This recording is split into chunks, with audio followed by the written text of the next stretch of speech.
who would present the operational and financial overview of the company's performance. Post that, we will have the Q&A sessions. Before I hand over to Mr. Mathur, let me begin with a safe harbor statement that you can see it on the screen as well. This presentation has been prepared solely for the use of the analyst in the call. By attending the call where this presentation is made, or by reading the presentation slides, you agree to be bound by the following limitations. Siemens Limited, Siemens or company, cannot give assurance to the correctness of such information and statements. These forward-looking information and statements can generally be identified by the fact that they do not relate only to historical or current facts. Forward-looking statements sometimes use terminology such as targets, believes, expects, aims, assumes, intends, plans, seeks, will, may, anticipates, would, could, continues, estimate, milestone, or other words of similar meaning and similar expressions, or the negatives thereof. By their very nature, forward-looking information and statements involve known and unknown risks, uncertainties, and other important factors that could cause the actual results, performance, or achievements of the company to differ materially from any future results, performance, or achievements of the that may be expressed or implied by the forward-looking information and statements in this presentation. Should one or more of these risks or uncertainties materialize, or should any underlying assumptions prove to be incorrect, the Siemens actual financial results, condition or results of operations could differ materially from that or those described herein as anticipated, believed, estimated, or expected. Given the aforementioned uncertainties, prospective or present investors are cautioned not to place undue reliance on any of these forward-looking statements. No part of this presentation nor the fact of its distribution should form the basis of or be relied on in connection with or contract or commitment or investments decision whatsoever. Investor, prospective investor must seek advice on specific situation from well-informed legal, investment, tax, financial and management professionals. This presentation and its contents must not be distributed, published or reproduced. This presentation does not constitute a recommendation regarding the securities of the company. I now invite Mr. Sunil Mathur to take the proceedings forward. Thank you very much, Venkatesh. Ladies and gentlemen, a very good evening and a warm welcome to you all. Thank you for joining us at this late hour. You may have already read about the three announcements that we have made earlier this evening. The first one is announcing the Q2 financial results of the company. The second is announcing the CapEx investment in two of our businesses. And the third is the announcement of the approval by the Board of Directors of Siemens Limited to the proposal to demerge its business into a separate legal entity, Siemens Energy India Limited, which will be subsequently listed upon the receipt of requisite approvals. Over the next couple of slides, I will give you a little bit of a presentation to outline our position as on date, and then we will open it up for questions. First, a comment on the economy. A year ago, many experts predicted a prolonged downturn in the global economy and a possible recession. That did not materialize in spite of the geopolitical tensions. In fact, we had a better than expected economic scenario in 2024, with higher growth forecasts for global GDP and trade for both 2024 and 2025. With inflation softening and interest rates expected to ease, capital investments are expected to continue.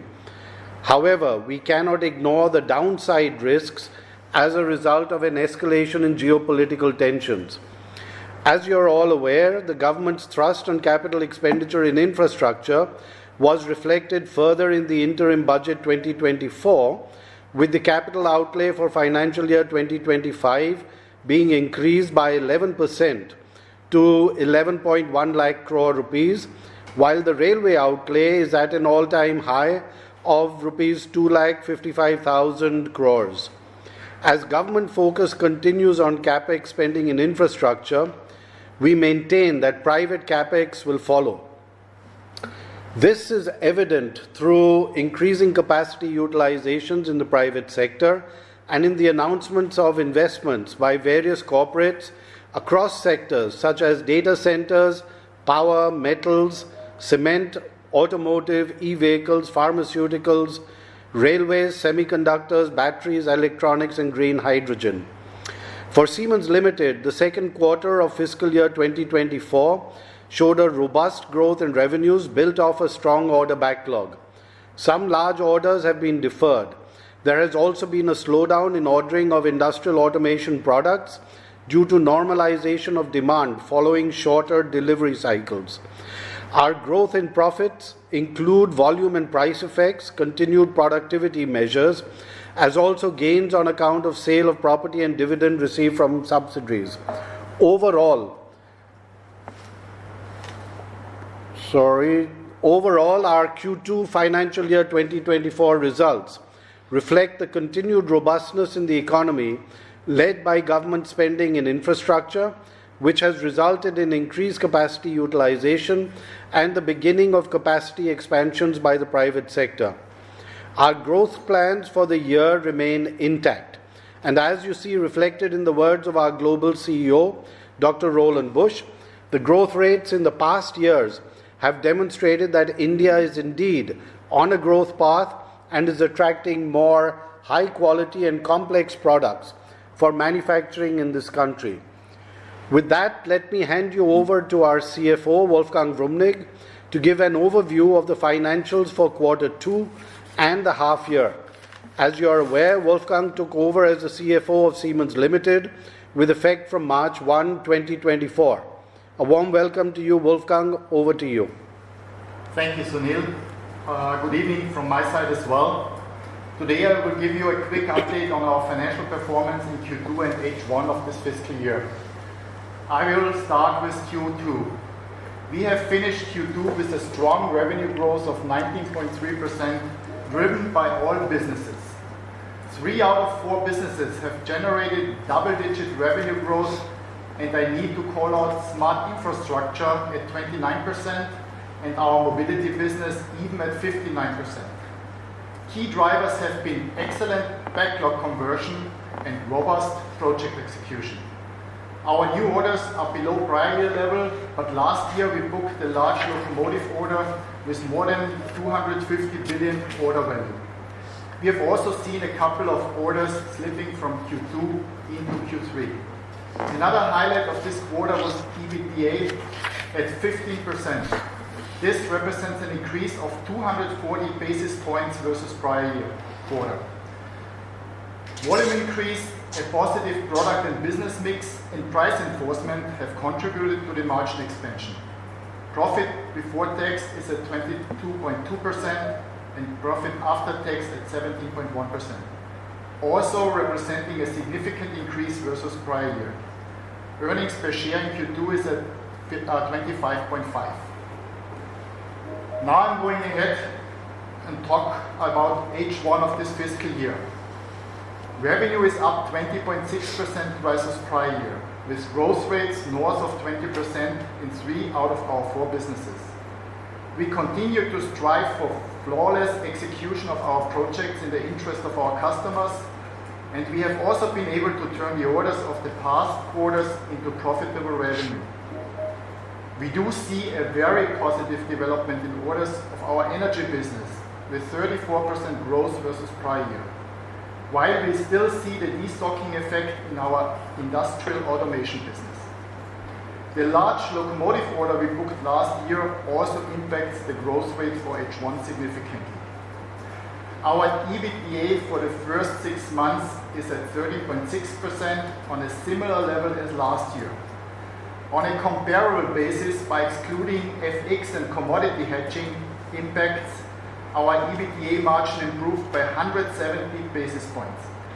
Profits before tax at 18.5% and profit after tax is at 14.1%. As a point of reference, our profit before tax as of March 31st, 2023 was 15.9%, and the profit after tax was 11.9%. I would say a very good performance so far. We have also seen improvements in our cash generation in the first 6 months. Our focus on net working capital, especially inventory optimization and cash collections, have paid off, and we could increase our cash from operations versus prior year by 1.3 billion to 4.3 billion. All in all, we are on a good track so far to top our results from fiscal year 2023. Thank you. With this, I give it back to Sunil. Thank you, Wolfgang. This brings us to the second item, which is announcing the CapEx in two of our businesses, Smart Infrastructure and Mobility. Siemens Limited Smart Infrastructure business is expanding its factory footprint in Goa in order to meet the rapidly increasing need for critical components of the industry, infrastructure and power distribution sectors. The total investment will be 33 crore rupees, and this will be the largest investment by Siemens in Goa. The factory will bring to market state-of-the-art gas-insulated switchgear and clean air GIS, in other words, blue GIS technologies. These products will help customers in sectors such as data centers, metro rail, oil and gas, steel, transmission and distribution to meet their sustainability goals. Sustainable transportation is the key enabler for sustainable cities. To address demand of growing metro rail networks globally, Mobility business is investing 186 crores to build a state-of-the-art metro train manufacturing facility at Aurangabad. This is in addition to the existing bogie manufacturing facility at the same location. This facility will be equipped with the latest technologies, locally procured components, skilled labor technical workforce, and can adapt to changing customer requirements. Going forward, the facility will play a key role as an export hub for metro turnkey projects.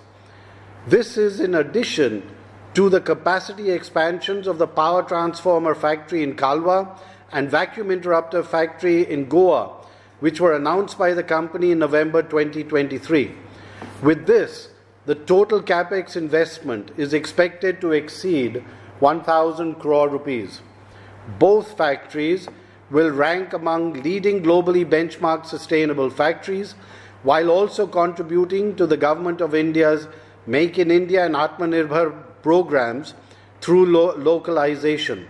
The factories are designed as per the LEED Gold standards, are carbon neutral and water positive, using various sustainable technologies, which include PV solar, microgrids, EV charging, battery energy storage systems, and rainwater halving, and will be built with recycled materials and circular construction techniques.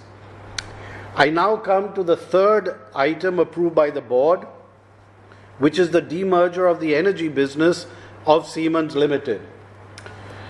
As you are aware, Siemens Limited operates in India through four major businesses: digital industries, smart infrastructure, mobility, and energy. In terms of sales in the financial year 2023, digital industries reported sales of 43.4 billion rupees, smart infrastructure came in at 54 billion rupees, and mobility at 19.7 billion rupees.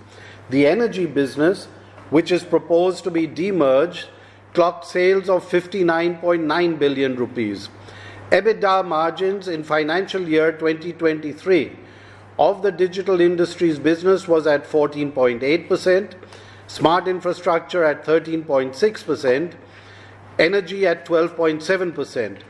The mobility EBITDA margins were at 3.5% due to the large investments in manufacturing capacity that we are putting in. I've shared details of each business in the analyst meet in December 2023. These details are also available on the company website. As a background, based on a request made by the promoter shareholders of the company to consider, evaluate, and thereafter start taking exploratory steps towards a potential demerger of the company's energy business into a separate entity, the company's board had on 18th December 2023 taken note of such request and had authorized the company's management to commence exploratory steps as may be required to examine a potential demerger of the company's energy business, subject to further consideration and deliberation by the board at the relevant point in time.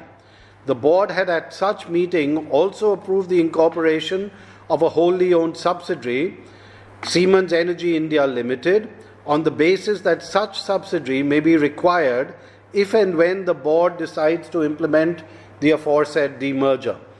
The Board of Directors of Siemens Limited today approved the proposal to demerge the company's energy business into Siemens Energy India Limited, a wholly owned subsidiary of the company currently, which will get listed pursuant to the proposed demerger, subject to requisite regulatory, statutory, shareholder and creditor approvals.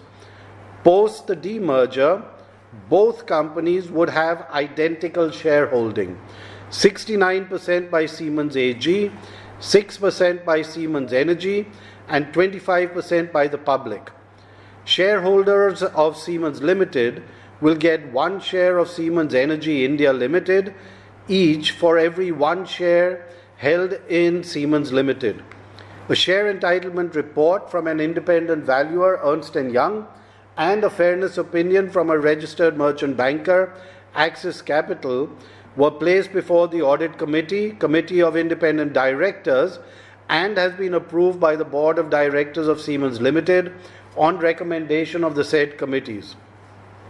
The strategic rationale for the demerger are the following. The demerger will lead to the creation of 2 strong and independent listed entities. Siemens Limited will continue to be a leading technology-focused company in industry, infrastructure and mobility, while Siemens Energy India Limited will focus on being the most valued energy technology company, supporting customers in transitioning to a more sustainable world. Both entities will have sharper business focus. In other words, the proposed demerger will create 2 strong independent companies focusing on their core activities, portfolios, and capital allocation. Both entities will have stronger market focus. As independent entities, they'll be able to execute their own strategy with a tailored go-to-market and operational approach to leverage the full potential of the Indian market. As 2 listed entities, Siemens Limited and Siemens Energy India Limited will unlock shareholder value. The proposed demerger will unlock the value of the energy business for the shareholders through an independent, market-driven valuation. We expect the entire process of demerger and listing to be completed in the calendar year 2025. Next steps include regulatory filings and approvals, NCLT filings and approvals, including respective shareholders and creditors' approvals for both entities, that is for Siemens Limited and for Siemens Energy India Limited. ROC filing and listing of Siemens Energy India Limited on BSE Limited and National Stock Exchange of India Limited as well. Over the next few slides, I'll touch upon the growth opportunities for the energy business. The continued high growth of the Indian economy will undoubtedly mean an increased demand for energy. The energy market in India is also boosted by policy reforms and investments in green growth. The government and the private sector prioritizing decarbonization and sustainability presents highly attractive growth opportunities for sustainable technology solutions. With its integrated portfolio of technology solutions, the energy business is well positioned to take advantage of these opportunities. And finally, the energy business is well poised for a growth trajectory supported by prudent capex planning and successful acquisition of large projects. I'll speak now about these in detail in the next few slides. As I mentioned earlier, the Indian economy is expected to continue growing at a high pace. If it continues at this rate, India will soon be the 3rd largest economy at $5 trillion from its current position of number 5 in the world. The government of India, taking cognizance of the increased energy demand resulting from this high rate of growth, has undertaken mega reforms in the form of the National Infrastructure Pipeline, Gati Shakti, PLI scheme, National Hydrogen Mission, COP27 strategy and the Transmission Plan 2030. All of these measures will mean higher power generation and transmission capacities. In line with the fast-growing economy, the energy market in India is expected to grow at a CAGR of 9% till 2030. Generation capacity would almost double from the current 434 gigawatts to 820 gigawatts by 2030. Transmission will grow to 1,827 GVA, gigavolt ampere, by 26-27. These are opportunities for Siemens Energy India Limited. Siemens Energy India Limited will provide solutions across the entire energy value chain, from power and heat generation, transmission to storage, through a portfolio that includes conventional and renewable energy technology, such as gas and steam turbines, hybrid power plants operated with hydrogen, as well as power generators and transformers. Customers for its comprehensive portfolio include transmission utilities, independent power producers, transmission system operators, and industries. Its technology solutions include grid technologies 66 kV to 800 kV with high voltage GIS and AIS, automation and digitalization solutions for transformation of industry, gas service for gas turbines, project management for generation, transmission and industrial projects, high voltage power transformers, industrial steam turbines, modernization and upgradation of steam turbines, and high voltage AC and DC substations. So with its strong technology leadership and product portfolio aligned to the needs of customers, Siemens Energy India Limited would be perfectly positioned to take advantage of market opportunities and fuel growth. The new company's efforts to take advantage of the opportunities provided by growing domestic and export markets will be further strengthened by capital investments. In November 2023, we announced plans to double the power transmission capacity from 15 GVA to 30 GVA with a capex investment of rupees 3.6 billion rupees over the next 2 to 3 years. As a separate listed legal entity, Siemens Energy India Limited will have the freedom to align its investments with its growth plans. In the first 2 quarters of 2024, the energy business has successfully acquired several marquee projects. To name a few, it won an order from a leading oil exploration and production company to modernize and upgrade gas turbines. It's executing an EPC substation construction project for a 400 kV gas-insulated switchgear for a leading power producer and for a 220 kV gas-insulated switchgear for a leading oil company. As part of an export order, it will be supplying a 400 kV GIS product for a power company outside India. The order book for the energy business as of 31st of March 2024 stands at 97.4 billion rupees.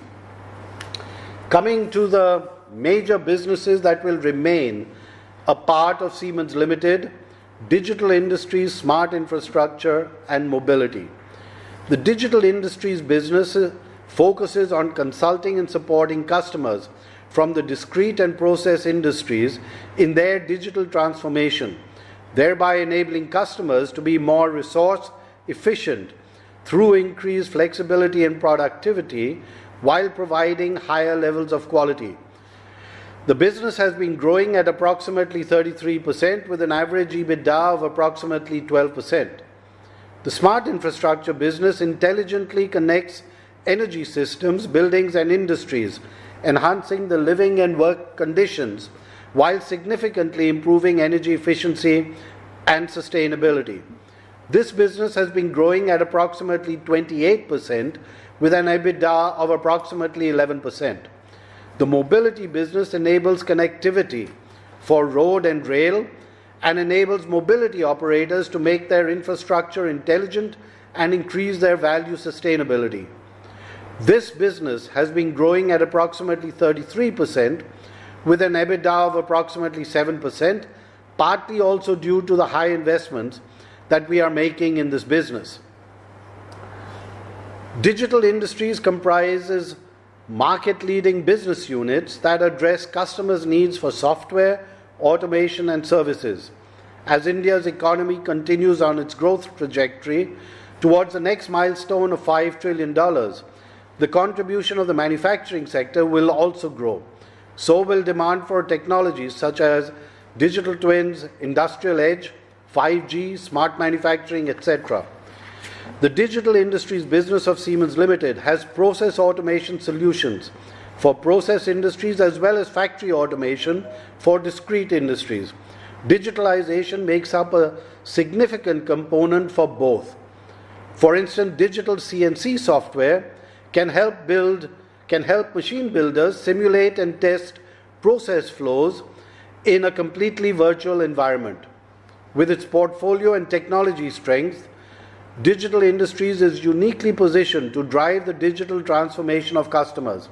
A holistic digital-first approach can revolutionize the way we manufacture, optimizing every phase of a product's life cycle, from design to end of life.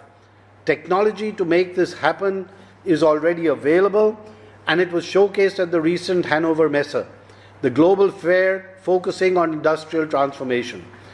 With its unique end-to-end portfolio, Siemens Limited's Digital Industries is capable of combining the digital and real world and accelerating the digital transformation of customers.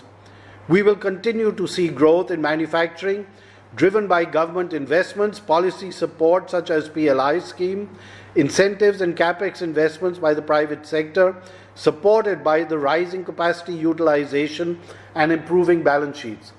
Sectors like metals, chemicals and pharmaceuticals will contribute to the growing demand for automation projects. Coming to smart infrastructure, the business supports the entire electrification process within an infrastructure project, be it malls, stadiums, airports, ports or factories. With its technologies, it is supporting the transition from fossil energy sources today to renewable energy sources and contributing to the growth of e-mobility. Smart infrastructure provides customers with a comprehensive end-to-end automation and digitalization portfolio from a single source, with products, systems, solutions and services from point of power generation all the way to consumption. A significant contributor to the demand for smart infrastructure solutions would be the rapid pace of India's urbanization. Again, this is happening in parallel to India's race to be the world's third largest economy. Increasing investments are expected to flow in towards modernization of the power distribution networks and integration of renewables. Urban infrastructure growth is seen in the burgeoning commercial building sector, healthcare, and in urban transportation. Government programs such as PLI are boosting investments into manufacturing. Data centers are expected to double in capacity in the next 3 years. Smart infrastructure technologies are part of all these, as well as in e-charging infrastructure, a crucial element supporting the increasing adoption of e-vehicles, both by public transportation authorities and consumers. The company's mobility business has technology solutions such as rolling stock, rail automation, rail electrification, software, turnkey systems, and related services. It has a constantly innovating portfolio that includes intelligent transport solutions. With a focus on enhancing passenger experience, guaranteed availability, and sustainable transportation, the mobility business has been supporting the transformation of India's transportation sector. The capital outlay for railways in this year's union budget was 2,55,000 crores, the highest so far, with investments being made in electrification and upgrading infrastructure such as freight and high traffic density corridors, as well as port connectivity. The government's PM Gati Shakti projects that are aimed at improving logistics efficiency and improving operations provide huge opportunities for transportation solutions from mobility. For instance, metros, locomotives, train sets, bogies, signaling and electrification. The mobility business also has digital products in its portfolio that have proven to be effective in making infrastructure intelligent. Around 4 years ago, Siemens globally had embarked on a strategy to move from an electrical and automation company to a technology company by combining the digital and real world. Many of our customers in India have evinced interest in partnering with Siemens due to our unique strength and expertise in integrated IT and OT in accelerating their digital transformation journey. The key driver for this is the sustainability targets that customers have set out to achieve, tangible as resource and energy efficiency measures, among others. Siemens Accelerator, launched by Siemens in India in 2022, has made rapid strides since its launch. Customers expect solutions to their real problems, and Siemens Accelerator has proven to be an ideal solution as it provides repeatable answers to a recurring customer problem. As evidence of this success, we already have 108 digital use cases and are rapidly growing the number of reference cases across market verticals. A few of these successes include a reputed educational institution was facing challenges of high electricity bills and maintenance costs, resulting in high operating expenditure. With a solution comprising Siemens Building Management System and the Building X Operations Manager for efficient energy monitoring, it was able to reduce the number of unexpected breakdowns of equipment and also improve its carbon emissions. A reputed chain of hotels found a solution for lowering its energy consumption by optimizing its chiller plant operation, increasing uptime and identifying inefficiencies through real-time IoT sensor data. The solutions used here were building services, smart building assessment, demand flow, asset and maintenance optimization. These are solutions that can be replicated and scaled up, not only within an enterprise, but also within vertical and across verticals. What allows Siemens Accelerator, an open digital business platform, to stand apart is that it allows customers to find solutions and partners to address their problems. Let me now hand over to Wolfgang to give an overview of the financials of each of these businesses. Thank you, Sunil. I start with the energy business. A very robust financial performance. All financial KPIs demonstrate a strong basis for success. Orders have been up in 2023 by 9%. And looking at this year's performance, we started very strong into the new fiscal year. Q1 orders have been outstanding, and our growth in Q2 of 12% just confirms the positive dynamic in this market and our capability to win orders. Year to date, our order growth shows an impressive 34% increase versus the previous year. With regards to revenue, we do see a very similar picture. Our backlog conversion and robust project execution results in revenues of 27.7 billion in the first 6 months of this fiscal year, up 4% versus the prior year. Last year we have seen a revenue growth of 29%, and we continue this path in the current year. Not only did we grow revenue, we did it with positive impact to the EBITDA. Last year we finished with an EBITDA of 12.7%, an improvement of 80 basis points. After a weaker Q1, we reconfirmed our aspirations of continuous improvement and finished the second quarter with an EBITDA margin of 15%, an increase by 240 basis points versus Q2 of the previous year. Moving on to the other businesses. Digital Industries, Smart Infrastructure and Mobility. All businesses are doing well, despite a few challenges. In Digital Industries, we still see destocking effects after 2 years of high order volume due to long lead times and supply shortages. On a positive note, we do see sequential growth over the last 3 quarters. Revenue is growing from successful backlog conversion, resulting in operational EBITDA margin improvements. Q1 last year had an extraordinary foreign exchange gain which we couldn't repeat in this quarter. Next is smart infrastructure. Order growth supported by investments in infrastructure, buildings, and the energy transformation resulted in significant revenue growth of 29% for the first 6 months. Also, EBITDA margin went up to 15% due to volume increase and business mix.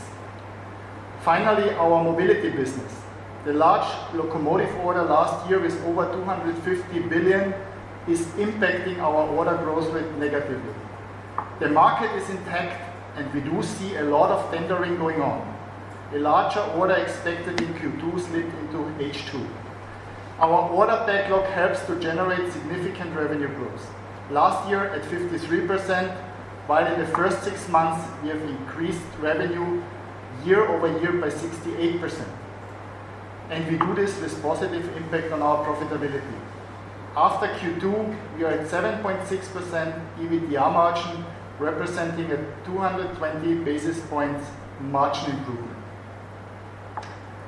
Moving on, last but not least, on this slide you can see the KPIs of Siemens Limited pre-demerger and post-demerger, as well as the Siemens Energy financial KPIs post-demerger. Without going into details, I would like to point out a couple of things.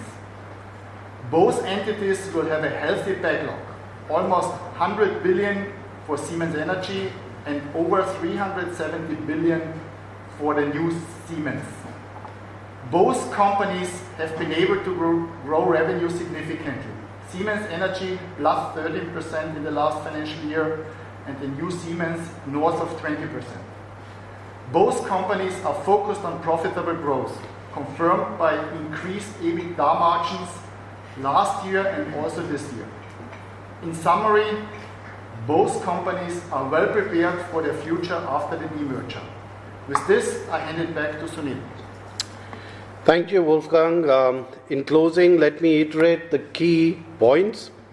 We believe the global economy is recovering and the Indian economy is robust. Our vertical markets are on a growth path in India with large players making major investments. Our year-end order income growth plans remain intact. All businesses have shown a robust growth in revenue and profitability. Siemens is investing. Total capex investment is expected to exceed 1,000 crores.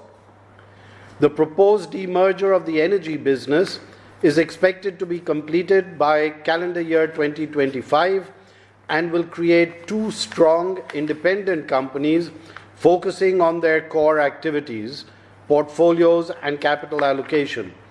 Both companies will be able to execute their own strategies with a tailored go-to-market and operational approach to leverage the full potential of the Indian and export markets. Consequently, the proposed demerger will unlock the value of both businesses for shareholders.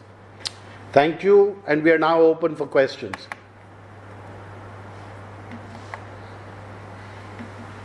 Mohit Kumar, I have unmuted you. You could unmute yourself and ask your question, please. Hi, good evening, and congratulations on a very good set of results. So my first question is on you mentioned that few of the large orders were deferred in this quarter. Is it fair to say that these orders were for locomotives and HVDC you are referring to, or it pertains to something else? So, no, it pertains to something else. It does not pertain to locomotives or HVDC. There have been no tendering out for those products. Second, throw some color on what got deferred in this quarter to H2. Sorry, I didn't get the question. What got deferred? So the question is that you mentioned that some large orders got deferred to H2, right? So our question is, which are the large orders? Can you give some segmental color? So there are some orders in the energy area, there are some orders in the smart infrastructure and some orders in the mobility area. Understood. My second question is obviously the inquiry for the Siemens Energy, especially given that we are seeing a large number of bidding which are happening in the transmission sector. And the related question is, are you interested in supplying for HVDC projects? So you are right, we are seeing a very major increase in demand in the transmission sector.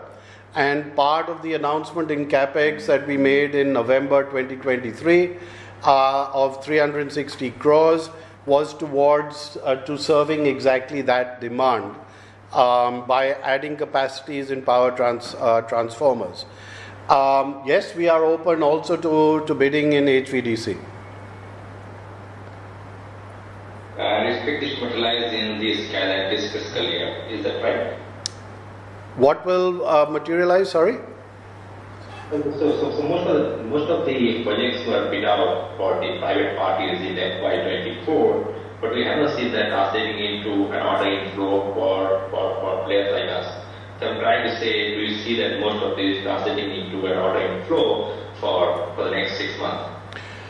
So as you rightly said, a lot of it depends on how the customers will and how quickly customers will start taking decisions.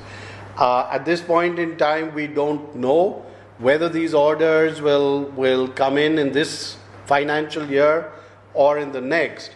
But suffice it to say that there are, in the energy space, there are transmission orders overall. The pipeline is good. We are following up and we are bidding for a lot of the pipeline over there. But finally, it depends on when the customers actually place orders. Understood, sir. Thank you. Understood, sir. Thank you. Thank you. Thank you. Harshit Patel, I have unmuted you. Please go ahead and ask your question, please.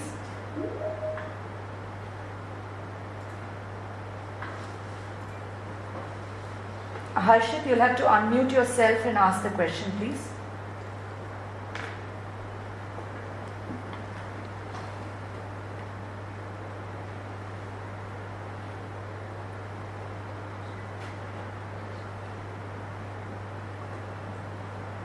Harshit, would you be able to ask your question? You're not audible if you're asking the question.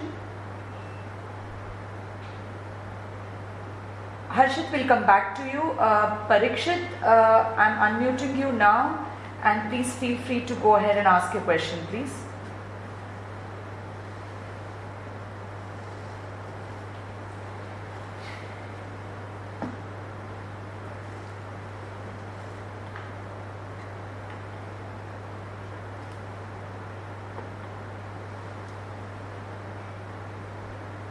Parikshit, are you able to unmute yourself and ask your question?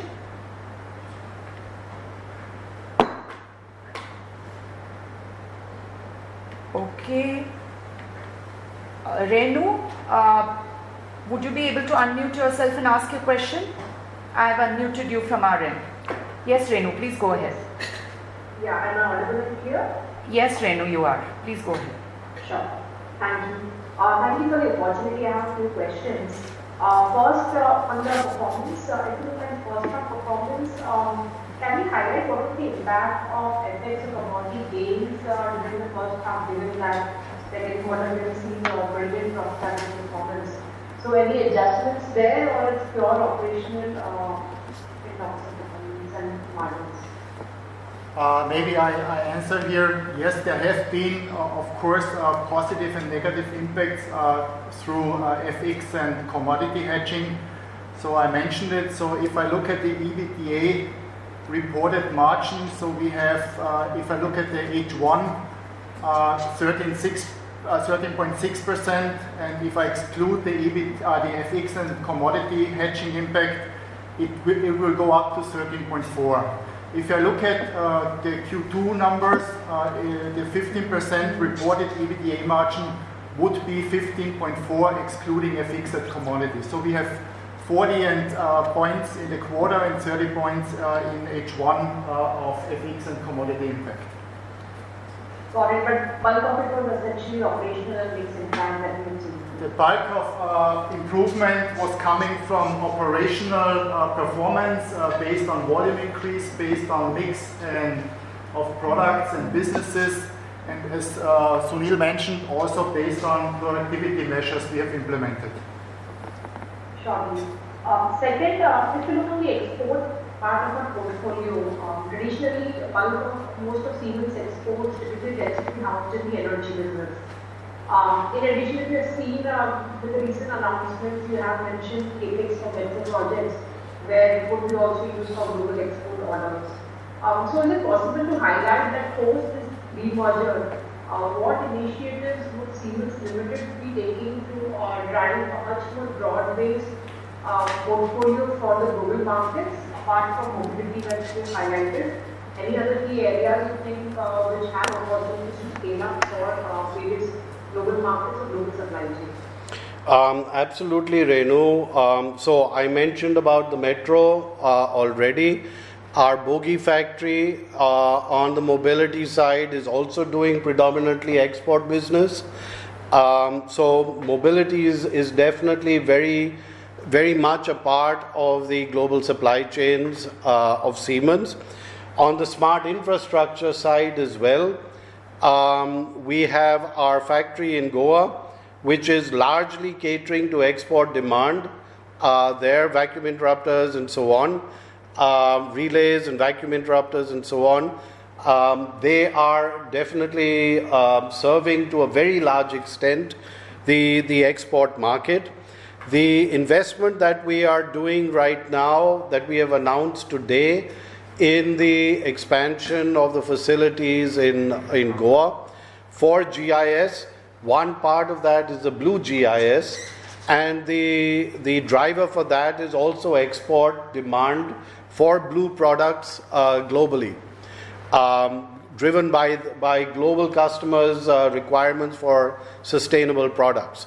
So absolutely on the smart infrastructure side as well. On the energy and automation part of it, as I mentioned over here, the Goa business electrification will be export. We will be expanding there. On our product portfolio, on the low voltage product portfolio, C&S is already stepping up and doing substantial exports.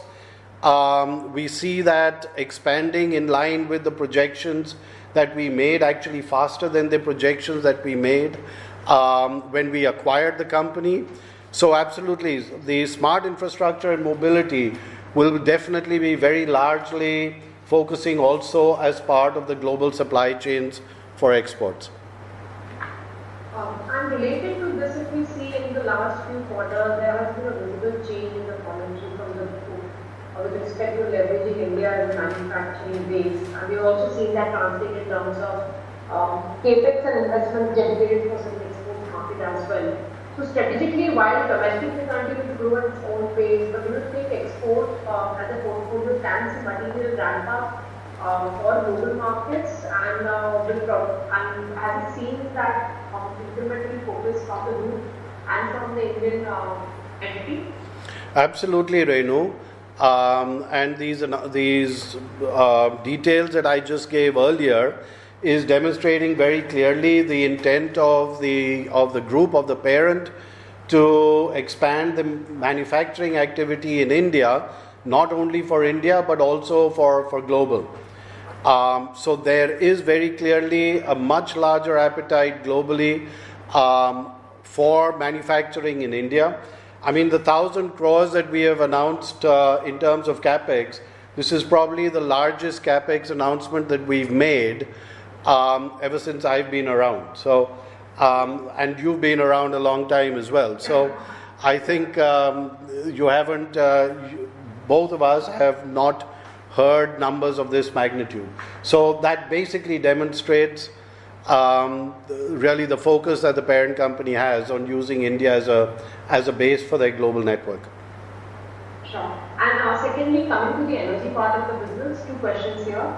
First, is it possible to share the broad split of the energy business between the grid equipment and solutions and power gen solutions, either in terms of revenue or order backlog? Not at this point in time, Renu. You will, once we start giving the sub-segmental over there in the new company, you will get that data. Let me put it this way, transmission business is the major driver there. But there are upcoming technologies where the business is also working on. But currently transmission is the major driver of that business. And second would be the export portfolio within the energy traditionally has focused more on Middle East, Africa, Southeast Asian subcontinent. In the current context, if we see grid equipment globally, especially from Europe, US have seen massive shortages. So is the India portfolio qualified for these developed economies, and do we have the required EQs? Absolutely. Absolutely, Renu. The intent is very clearly, and that was part of the reason for the announcement of the transformer factory of the in November, where essentially the intent is to use these factories also as part of the global supply chain of Siemens Energy.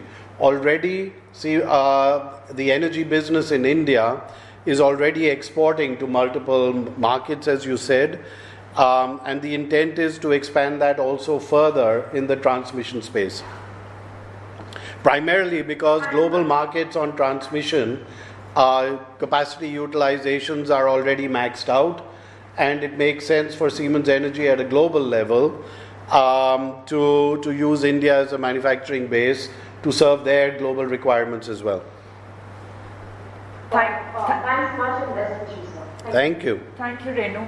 Harshit, would you like to try asking your question now by disabling your mic?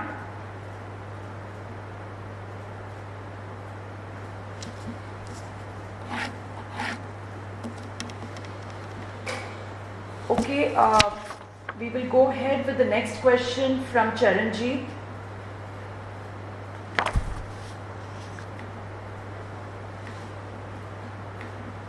Charanjit, please go ahead and ask your question. Hello, good evening, sir. Am I audible? Yes, you're audible. Please go ahead. Yeah. Yes, so first of all, the Siemens Energy portfolio itself, you just not touched upon, there are certain further technologies which will get added, which are maybe in the Siemens, parent energy portfolio. If you can touch on those, technologies which can come into Siemens Energy. And when parent has to take a call in terms of, which technologies get, moved into which particular entity within Siemens Energy or Siemens Limited, then how does that decision, finally get taken? That's my first question, sir. So let me answer the second question first. Very clearly, the energy business is driven by Siemens Energy AG. And the technology owner for the energy business is Siemens Energy AG. And therefore, all the technologies in the energy space will be available to Siemens Energy India Limited here in India. Siemens AG, which is the prime shareholder of Siemens Limited, does not have any portfolio in the energy space. And therefore there is no overlap and there is no decision making confusion. Siemens Energy India Limited will benefit from the technologies that Siemens Energy globally has. Siemens AG doesn't have any of those technologies. Which technologies will Siemens Energy India Limited focus on in the future, and what technologies are available to them? We will have to wait until the new company is created. The new board will then, or the new management will then define their strategies moving forward, present it to the board, and at the right time will make the disclosures to the markets as well. Got it, sir. Sir, my second question is on especially on the mobility business, and in your interviews also you have talked about doubling down on the overall railways in the segment, and if you can just give more clarity in terms of which parts of the value chain you are seeing more traction. Is it the propulsion, electrification, and any signs to that overall opportunity which you would be keen to target? And we have seen, our success in the 9,000 horsepower locomotive, order. And there was another 12,000 horsepower locomotive order which could have, been transitioned to maybe 9,000 horsepower. So what's the update on that? If you can touch on these aspects for the mobility business. So look, the opportunities so there are two parts of the mobility business. One is with the railways and one is the metros. When I look at the railways, we are in the complete spectrum of what the railways requires as technologies, starting with signaling technologies to electrification to the entire rolling stock, and that means bogies, locomotives, Vande Bharat trains, for example, etc. So as the government comes out, as the railways come out with tenders in these areas, we will definitely be participating in that space.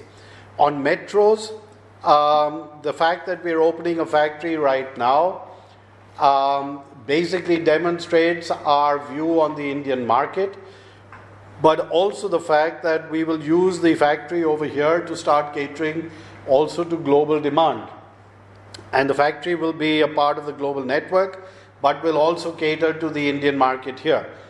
As you know, every single city in the country at some point in time will need urban transportation, metros, not only one line but several lines will be required. We see a huge demand coming up in the future in the metro space.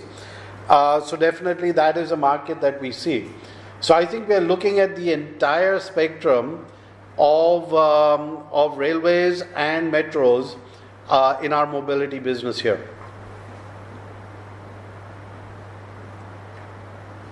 Well, so thanks for taking my question. That's all from my side. Thank you. Thank you. Thank you. Harshit, would you like to try again by unmuting yourself?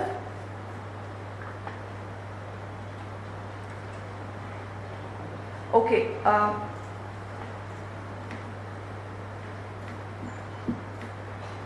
Rahul, would you like to go ahead and ask your question, please?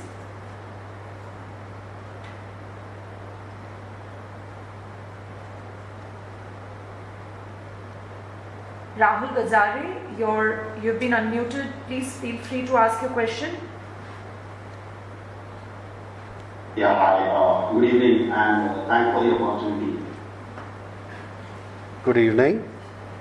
Are you able to hear me? Yes, we are able to hear you. Please go ahead. You are doing additional capex of about 500 crore rupees, taking the total capex to almost 1,000 crore rupees. Can you talk about the peak revenue that this additional capex can potentially add to the company's existing revenue? And connected to the same question, I understand digital infra is largely catered through imports. Is there any plan to do capex or to have manufacturing capabilities in order to cater to the digital infra space? That's the first question. I didn't understand the second question. Can you repeat that? Yeah. So the second part of the first question is digital infra as a segment. I understand it is largely catered through imports. Digital industries business. It's not infrastructure. It's the digital industries business, which is the products business that supplies PLCs and technologies for process and discrete manufacturing. Right. So this is largely catered through imports. Yes. Is there any plan of localization in this particular segment also? No current plans. Okay. And the peak revenue that you could potentially do after this capex that you are doing? Yeah, I don't want to go out with numbers at this point in time, but suffice it to say that this meets our hurdles, our investment hurdles in the company. More than that, I can't say at this point in time. Sure.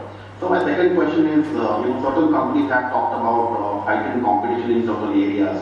Can you talk about competitive intensity that you have seen in general in your area of operations?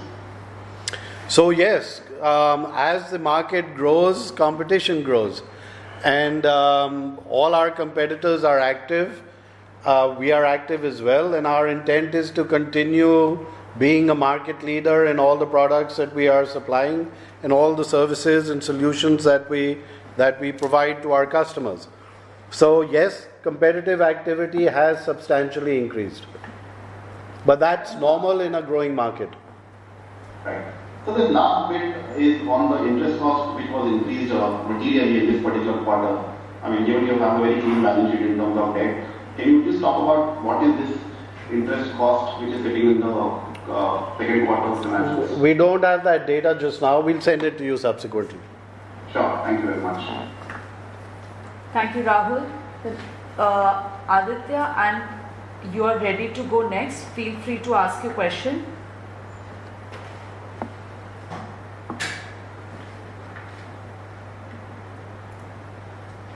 Aditya?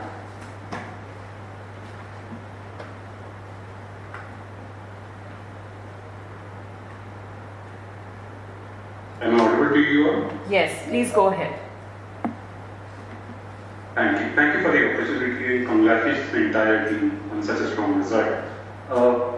The first question that I had was more on the employee cost kind of declining on a YY basis, at least at a consolidated level.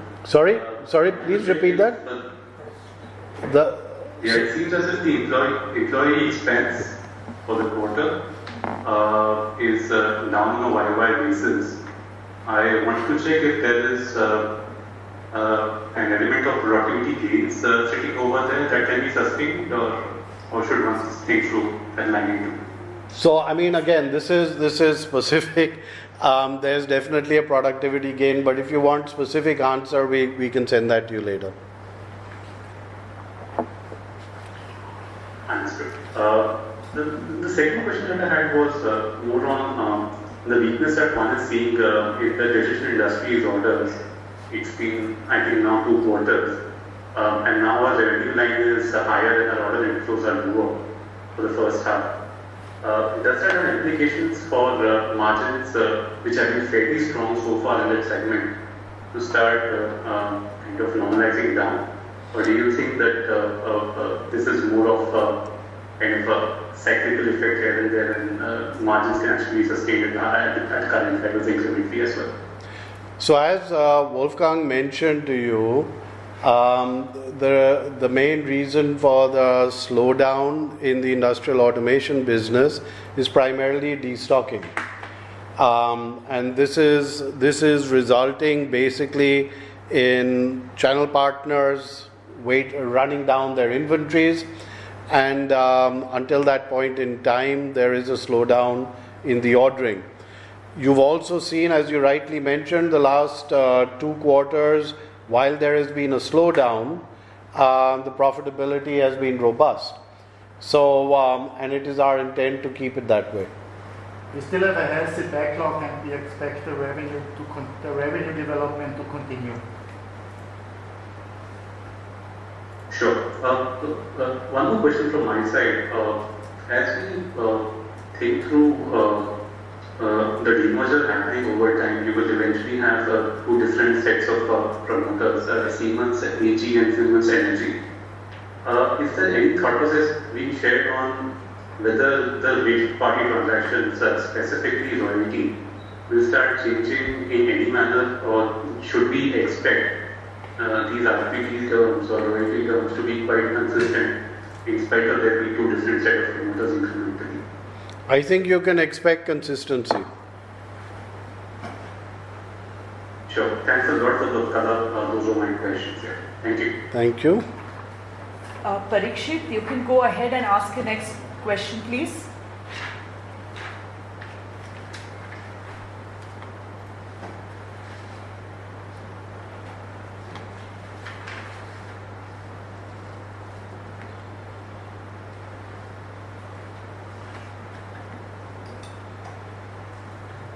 Parikshit, you can unmute yourself and ask your question, please.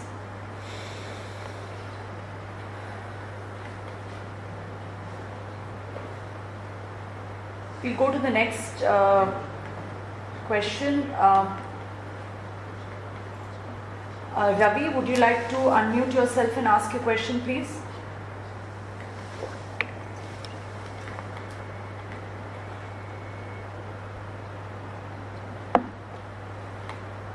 am I audible, sir? Yes, you are. Please go ahead. Yeah, congrats on a good set of numbers. My first question is to get a sense on the business momentum at overall company level that you are seeing.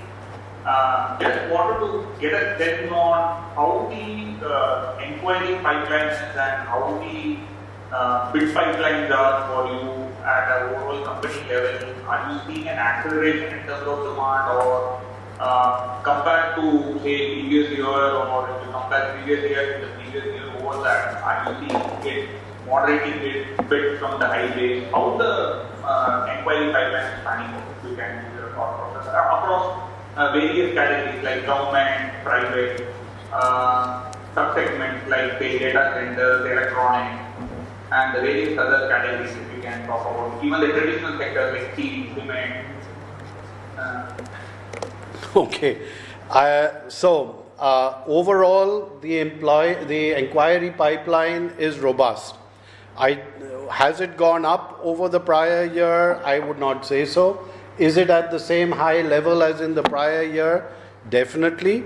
In some parts of our business, it has gone up in terms of the pipeline there. For example, in our energy transmission business, the pipeline is very, very strong. It has increased, demand has increased. In our e-vehicle business, it is going up. It has increased over there. In our electrification business in smart infrastructure, there has been an increase. So overall, yes, government spending in CapEx has definitely helped. That has been the driver. But private spending has also happened, as I mentioned earlier. Data centers, pharma, chemicals, healthcare, all of these areas are looking for CapEx spending. Electronics areas, these are all the new areas, batteries. Pipelines are definitely increasing over there. So I think overall, I would say, if I look at it at a company level, I think overall the pipelines are robust. Some spikes in some parts of the business, not too much of a slowdown. Again, on the digital industries part that we talked about earlier on, I don't see this as a slowing down of the demand. The demand in the market is there. It is just a destocking that is happening at channel partner levels. So overall, I think it's robust, and we've got a good visibility for the future, which is encouraged us to start looking at CapEx measures. Okay. Is there a number that you can put to this? Say, for instance, last year, FY23 over 22, the pipeline would have grown at probably 15% or 20%. This year, it would have grown at 15%. Is there a number like that you can share so that we get a perspective? No, it's difficult to give that number because I'd be giving the average temperature in a hospital sort of thing, because there's nothing in comparison, nothing to compare my low voltage business with my transmission business or my mobility business with my smart infrastructure business. So it varies from, as you rightly mentioned, government business to private business, sector by sector as well. Understood. Thanks a lot. Thank you, Ravi. Nidhi, you can please go ahead and unmute yourself and ask your question, please.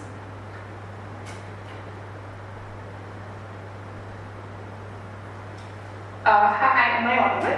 Yeah. Please go ahead. Yes. Thank you so much for taking my questions. Firstly, I would like to congratulate you on an inordinate set of results. I had a question on the other income. It seems to be 2 times that of the previous quarter. Is there any specific reason why that is there? That is my first question. Second would be the current orders that have come in. Would you be able to give any color on whether these orders are short cycle, long cycle orders, if there is a split that you could possibly give?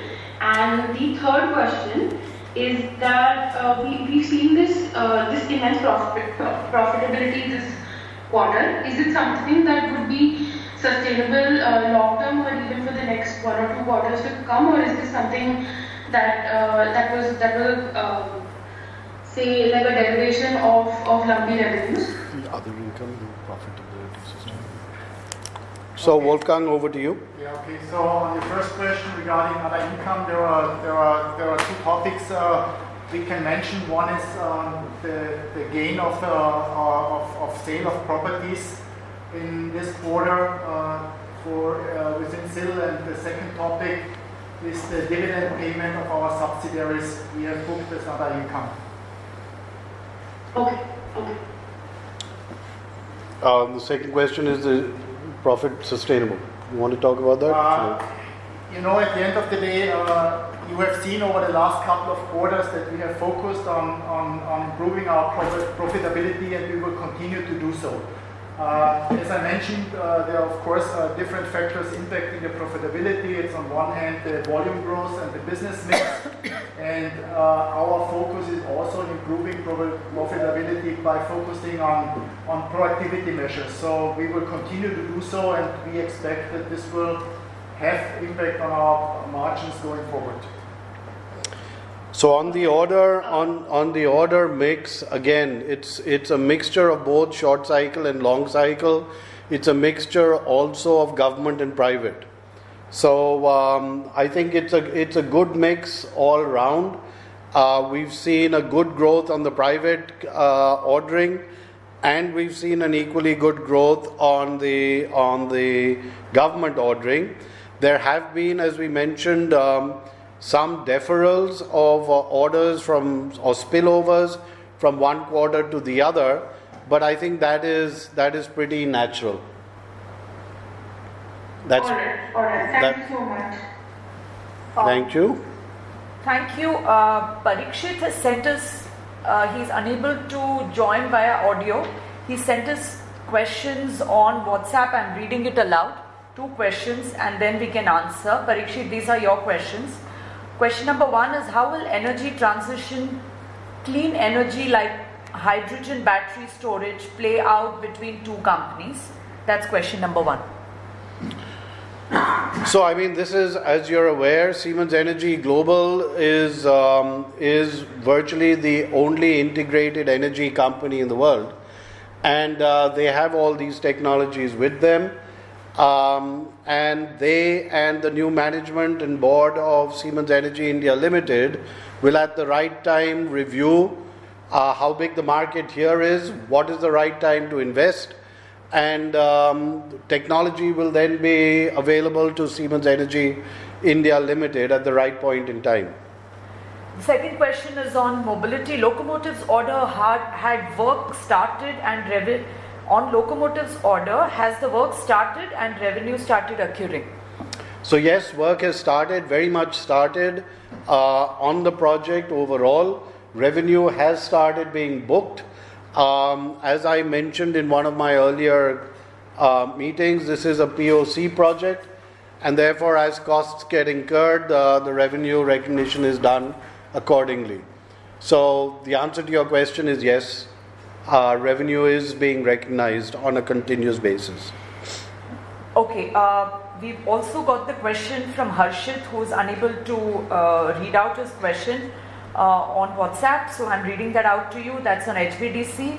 There are 3-4 projects on the horizon in India. Are we geared up in terms of manufacturing capacities for converter stations? What is our localized content in an HVDC project vis-a-vis imported content from global factories? So a lot of it depends on what technology of HVDC is being requested for, and we look at all the HVDC projects.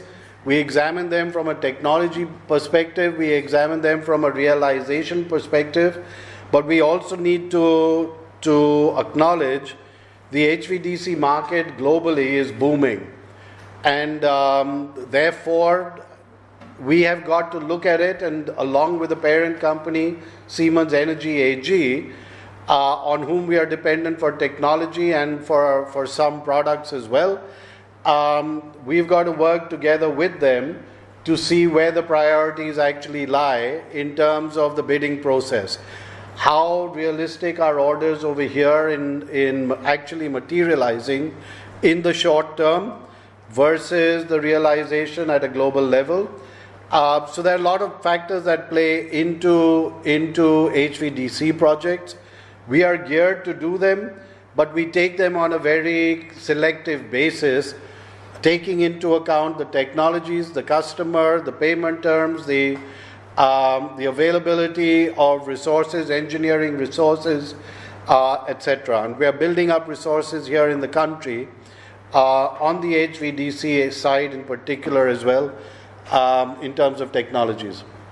That answers Harshit's question. We'll go to our next question from Mohit. Mohit, you can unmute yourself and ask your question, please.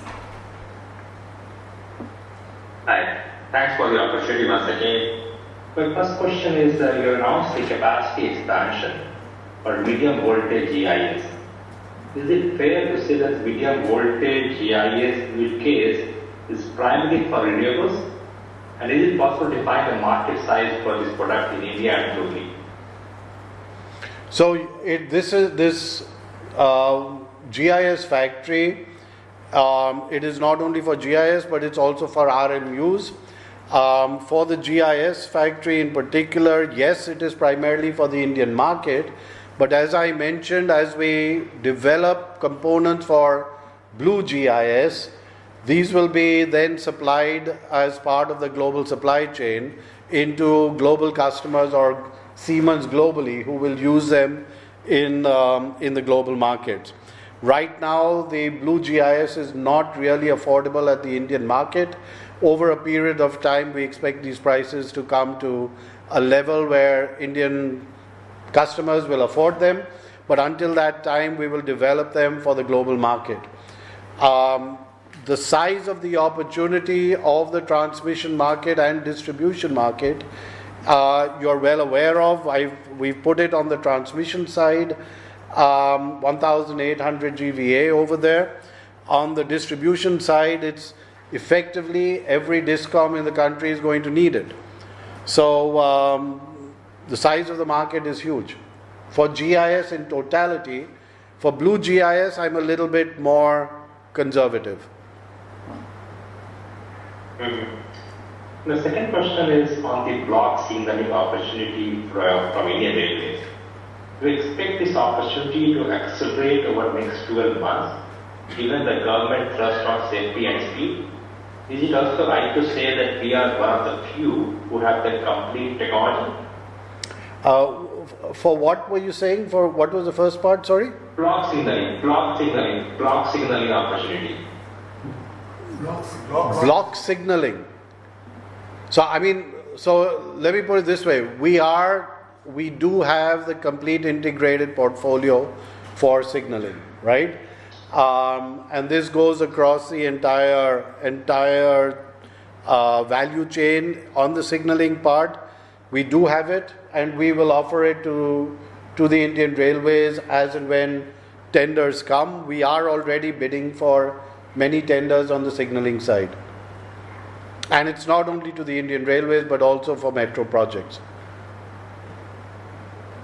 Understood, sir. Thank you, and all the best. Thank you. Jonas Bhutta, you can ask your next question. You can unmute yourself and go ahead, please. Yeah, thanks a lot and congratulations, sir, on a phenomenal set of results. Sir, three quick questions. Firstly, sir, on CNS, it would be really great if you can sort of highlight what we've done that in such a short period of time, we've been able to scale up margins from sort of single digits to now almost reaching mid-teens.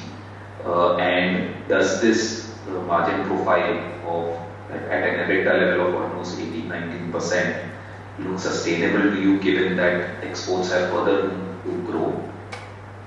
And just a join to it, though we've seen some bit of sales growth slow down in the first half, as in we've still grown, but it's been around 8% in CNS versus the 20% that we were clocking for last 4 to 6 quarters? That's the first question. So, in terms of the growth, I'll answer the growth first and then maybe hand over to Wolfgang on the profitability.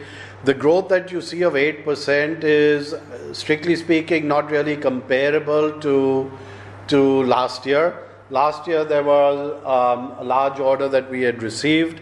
If we take out that one large project that we had received in C&S, the growth would be more in the range of around 18%.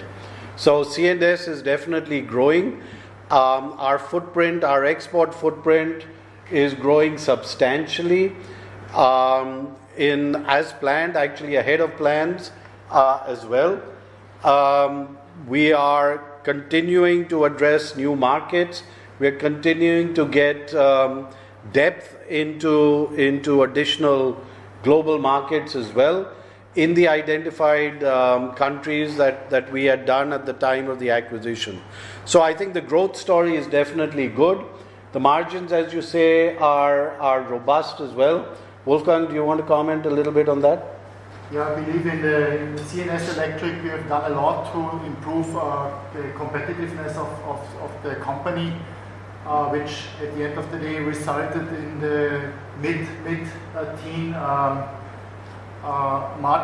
margin corridor, and so we will continue to focus on profitability and of course driven by a strong revenue growth.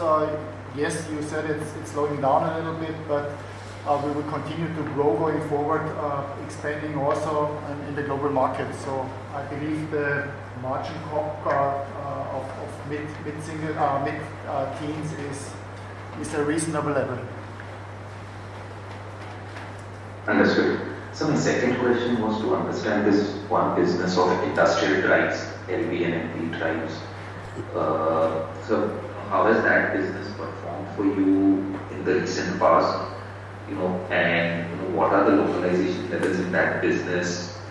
Is it as large as your maybe LV motor business, the outgoing LV motor business? If you can talk about the industry dynamics there, what is the market positioning, etc. So the industrial drives stability. Are you talking about the industrial drives or are you talking about the low voltage motors? So the industrial drive, the LV.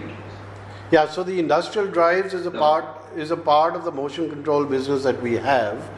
That business is doing well. Industry is growing. Of course, they are partly also impacted through the destocking story over there. But the demand is robust. We see that business growing. It may take some time before it completely bounces back from the destocking scenario.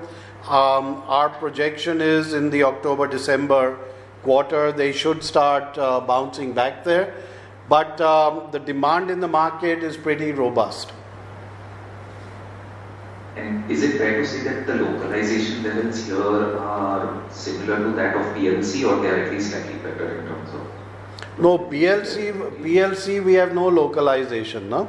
Exactly. So it's all imported in terms of the PLCs. On the industrial drives, we have a mix. Some are imported, some are outsourced here to local suppliers. Understood. And just a tied-in question, sir. I was just trying to understand or better appreciate what's happening with the digital industries margins, sir. So on one hand, we've been talking of destocking, and it's reflective in our both order inflows and sales growth. And was partly reflective in margins also, if we see the second half margins of last year. But then in the last 2 quarters again, 16% this time around and 12.7% in the first quarter. For a business that is traded in nature, where there's a lot of imports, where there are only trading margins with hardly any value-add margins, what brings in this sort of volatility in margins, particularly on the upside? If you can help us understand, it will be great. And that's my final question. Thank you.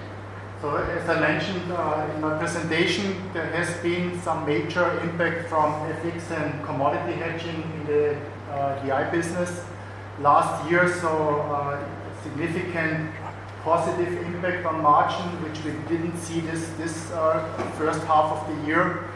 And on the other hand, we have a robust service business which is value add and also supporting the development of our margin quality. So we had an FX loss this half versus a FX gain last year. Last year we had a significant gain, and this year it's much less. Understood. Got it. Thank you, and all the best. Thank you. Given that we are running out of time completely, we will take one last question, and that's from Srinidhi. Please go ahead, Srinidhi. Yeah, hi. Am I audible? Yeah. Yes, you are. Yes. So thank you for the opportunity and congratulations on great set of numbers.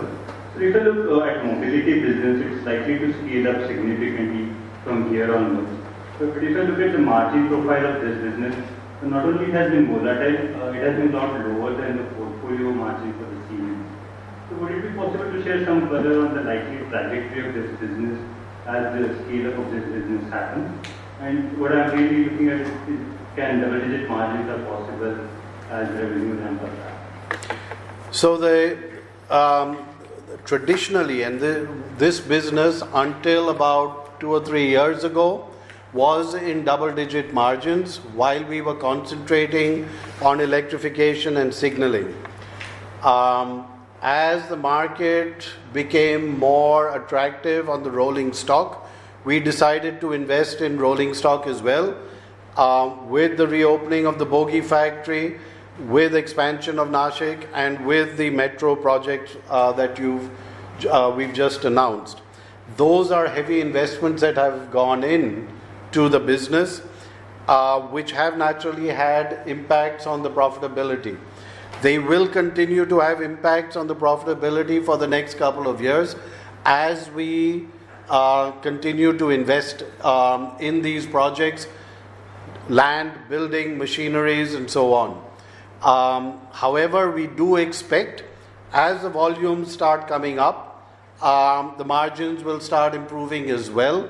And I expect in a couple of years we will slowly get up to the same levels that we were prior. But of course, a lot of it first depends on we've got to build the factories, we got to fill the factories, and that's when the margins will start growing up. So one more if I may. So it's heartening to see capacity expansion on electrification as well as mobility segment. But sir, it seems like a lot of these capacities are coming on stream 2 to 3 years down the line, and you are operating at almost 100% capacity utilization in all these product categories. So wondering, will it constrain in order taking as well as revenue execution for Siemens over the next couple of years particularly? No, we are not. We haven't waited until we have reached 100% capacity to start thinking about adding capacities. So we've got capacities that will meet our requirements for until the new capacities come into place. We are betting on the fact that the economy will continue to grow and grow robustly, and based on that we are adding capacities, but it doesn't mean that we are at over capacities right now. Thanks for answering my questions. No. Thank you very much. Thank you very much. With that, we close this call. Thank you very much for joining us and for your insightful questions. In case there are a few more queries which we could not answer, please get back to us and I'll try to address it as best as I can. Thank you very much once again.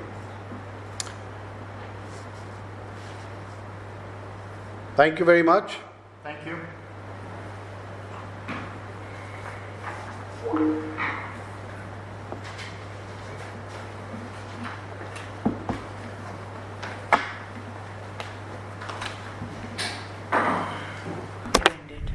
We're out.